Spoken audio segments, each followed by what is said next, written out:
Orang kalau kelelahan itu seringkali itu menyendiri. Kadangkala yang memicu kita terjadi burnout juga ya karena kita berusaha menampilkan ya kehidupan orang lain di hidup kita, bukan harusnya hidup kita yang menjadi versi terbaik. Pelajaran terbesar dalam hidup ini adalah masalah.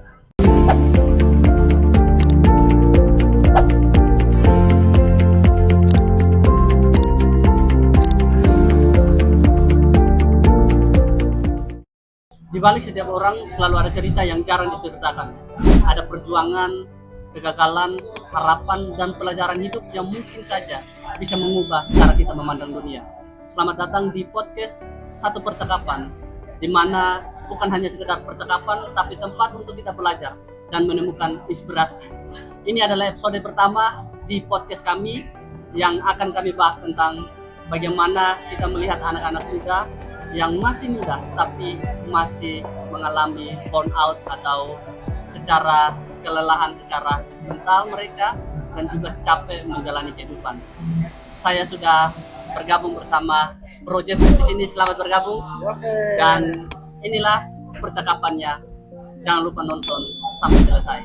Nah, gimana, Bro? Tanggapan kamu tentang episode kita di pertama ini perdana buat kita tentang kita melihat keadaan sekarang yang anak-anak muda banyak yang burnout, banyak yang stres, banyak yang mengalami kelelahan, ya capek, stres dengan hidup mereka hari ini. Menurut saya menarik sekali kalau kita membahas tentang burnout. Ada isu-isu yang sering kali muncul, yaitu anak-anak muda banyak yang kelelahan secara pikiran. Ada yang merasa bahwa hidupnya hanya biasa-biasa saja, tidak ada kemajuan, tidak ada perkembangan, tidak ada perubahan apa-apa dalam dirinya.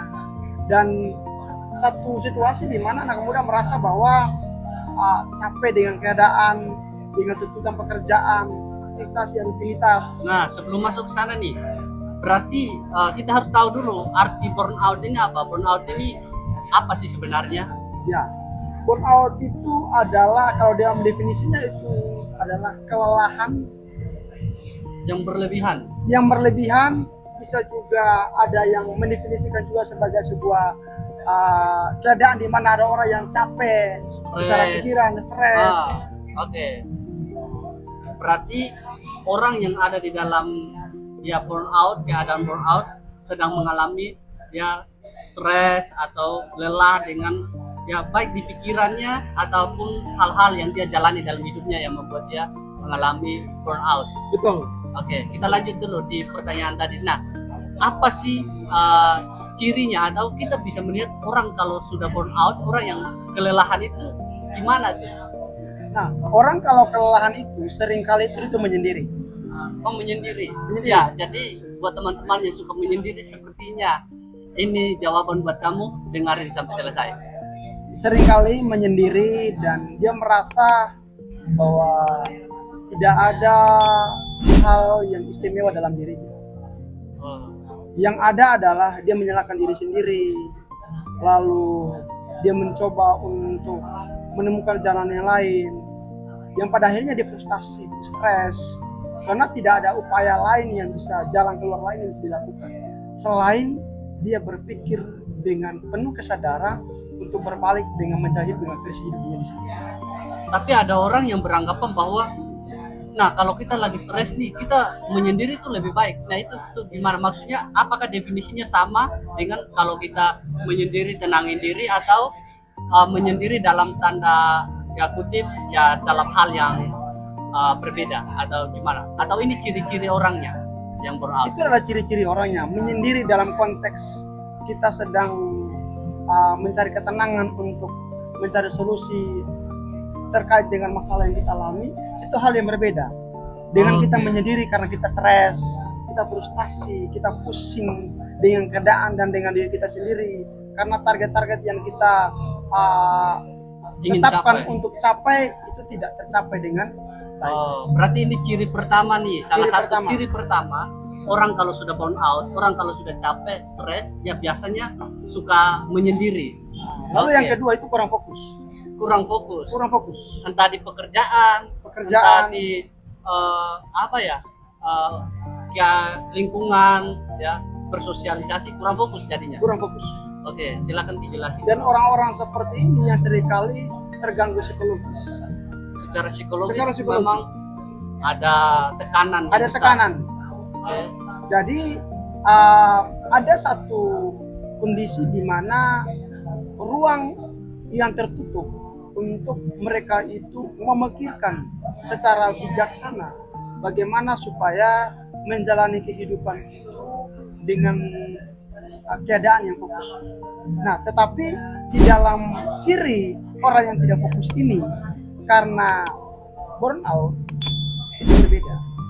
Dia berbuat sesuatu pun kurang tenang, tidak terarah, bahkan termasuk dalam pekerjaan. Pekerjaannya jadinya kayak ya akhirnya nggak fokus menyelesaikan apa yang harusnya dia kerjakan. Tugasnya, tanggung jawabnya ya bisa jadi mengabaikan lah pekerjaannya dengan baik mengerjakan. Tidak mengerjakan untuk mendapatkan hasil secara maksimal. Oke, selanjutnya apa nih ciri orang kalau sudah stres, orang ya kita bisa melihat bagaimana dia kalau ada di dalam keadaan burnout. Nah, lalu yang ketiga, kalau menurut saya menemukan ini sendiri dari beberapa orang yang saya kenal.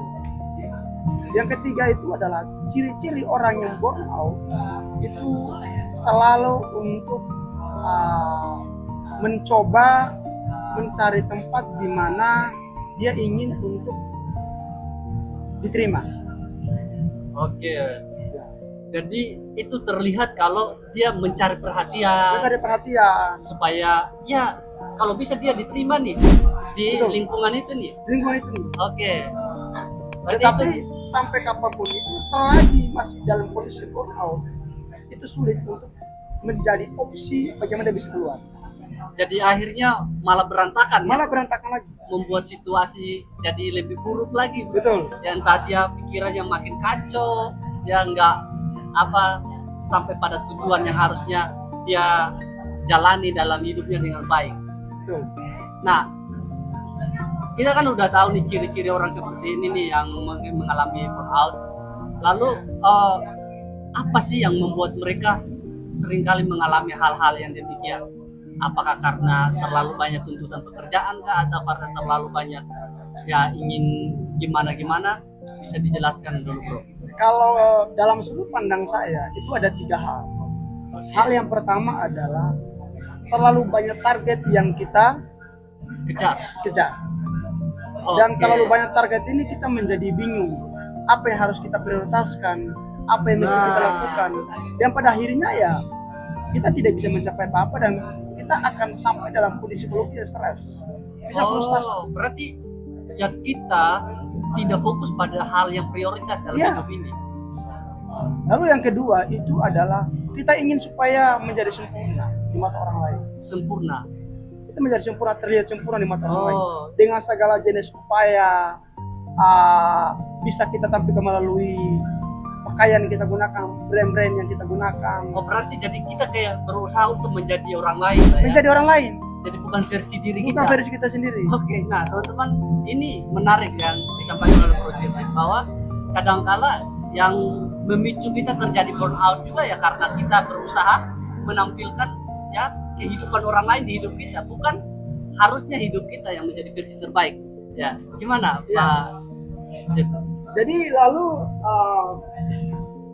hal yang ketiga itu adalah sulit berkata tidak. Misalkan dia ingin supaya disukai, dihargai, selalu mengikuti apa kata teman-temannya. Ayo kita nongkrong, ayo kita ini, ayo kita itu.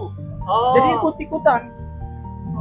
dibesar jadinya. Jadinya Ya. dia kayak mau nolak tuh nggak enakan. Ya. Saya kayak ya kalau saya nggak ngikut akhirnya ya saya dikucilkan. Ya. Saya kayak nggak akan diterima lagi kalau saya nggak mengikuti. Jadi semua hal yang dilakukan selalu jawabannya iya. Iya. Selalu berkata, Oke.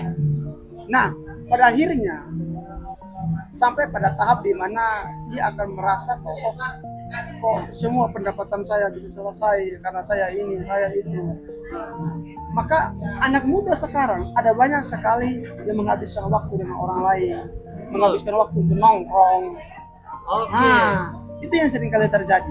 Padahalnya kalau kondisi keuangan krisis, stres bukan? Stres. Kita makan hanya itu stres. Nah, betul. Jadi dampaknya jadi meluas ya, makanya melebar kemana-mana karena Melebar kemana-mana. kita ya selalu ikutin apa yang orang ya mau dari kita, kita iyain terus. Betul. Padahal seharusnya kita nggak mau nih, tapi karena nggak enakan sama orang jadinya itu. Kenapa itu bisa terjadi? Ada bisa jadi dua faktor. Faktor yang pertama adalah kita itu mencoba supaya kita terlihat diterima di dalam ruang di mana atau komunitas di mana kita atau circle di mana kita berada. Betul. Lalu yang kedua adalah kita juga terlihat itu mencari validasi. Oke. Nah. Jadi kayak wah ini orangnya bisa nih diajak nih kita enak nih bisa ngobrol, Asik jadi nih. asik nih kita yang selalu ingin dipuji orang, ingin Betul. dihargai orang, ingin divalidasi. Nah, tanpa kita sadari hal-hal yang kita lakukan itu dengan rutinitas kita itu bisa membunuh diri kita sendiri. Yang pada akhirnya ya kita merasa capek, kita merasa kok hidup kita begini-begini saja, kita merasa bahwa kok tidak ada perubahan, tidak ada perkembangan apa-apa dalam diri saya sendiri. Betul juga. Ya, di ujung-ujungnya ya sudah kita hanya kelelahan dengan diri sendiri. Iya. Nah, oleh karena itu, menurut pandangan saya, kita mesti kembali dengan versi diri kita sendiri. Ada salah satu buku yang saya tulis, namanya Restart. Buku Restart. itu judulnya adalah Restart. Oke. Ya, memulai hidup dengan versi terbaik. Boleh cari buku itu di Google ada. Oke, memulai hidup dengan versi Terbaik. terbaik. Jadi restart dulu ya, hidup kita di restart ulang Ya, supaya kita kembali ke versi diri kita yang terbaik. betul. Oh, Nah, iya, keren. di dalam buku itu saya menuliskan bahwa kalau bicara kegagalan tidak ada orang yang tidak gagal. Semua orang Semua pasti pasti pernah mengalami kegagalan dalam hidup. Kalau kita bicara soal dengan permasalahan, semua orang pasti mengalami namanya masalah. Jelas pasti ya, namanya hidup ya pasti ada masalahnya. Ada masalah, tapi semua yang terjadi itu adalah pembelajaran. Pembelajaran. Nah, itu tidak bisa menghentikan kita untuk tidak terus maju. Oke. Tapi itu semua menjadi sebuah pelajaran. Nah, menarik nih, saya ingat salah satu tulisan yang tulis oleh seorang yang cukup terkenal, namanya adalah John Maxwell. John Maxwell, apa yang disampaikan oleh John Dia Maxwell? menuliskan satu buku yang namanya Leadership. Di Leadership. dalam buku itu dia menuliskan satu quotes bilang begini, bahwa pelajaran terbesar dalam hidup ini adalah masalah. Pelajaran terbesar dalam hidup kita adalah masalah. masalah. Kenapa? Kita itu tidak bisa menghindari masalah, Oke. tapi dari masalah lah kita bisa belajar dan mendapatkan banyak pengalaman. Jadi kita tidak bisa menghindari masalah, guys. Ya. Jadi memang ya selama ini juga kita udah banyak masalah ya. Tapi dari masalah itulah kita mendapatkan Inspirasi. banyak inspirasi dan pelajaran-pelajaran hidup. Wow. Nah, maka dengan keadaan-keadaan kita untuk mencoba mencari validasi, mencoba untuk membuat target pencapaian yang banyak, mencoba untuk selalu kita terlihat asik di depan mata teman-teman kita dengan segala jenis upaya untuk tidak menolak ajakan-ajakan yang memang menghabiskan waktu, energi, dan keuangan kita sendiri. Harusnya kita menolak dalam keadaan yang kita nggak baik. Ya kita harusnya tidak memilih Iya, untuk betul, mengatakan iya kan. betul, Harusnya seperti itu. betul. Nah, tetapi dengan tren-tren yang ada, banyak anak muda terjebak dalam situasional seperti itu. Nah, maka, menurut saya kita kembali dengan versi kita diri kita sendiri. Itu yang asli lah ya. Maksudnya Asli. kayak ya kita duduk nongkrong sama orang, duduk ngobrol sama orang juga kayak kita nggak pakai ya kehidupan orang lain. Iya, Kita nggak istilahnya nggak pakai topeng orang lain lah. betul. Jadi, kita pakai diri kita sendiri, kita apa adanya seperti ini kan. Ya ini yang versi terbaik kita.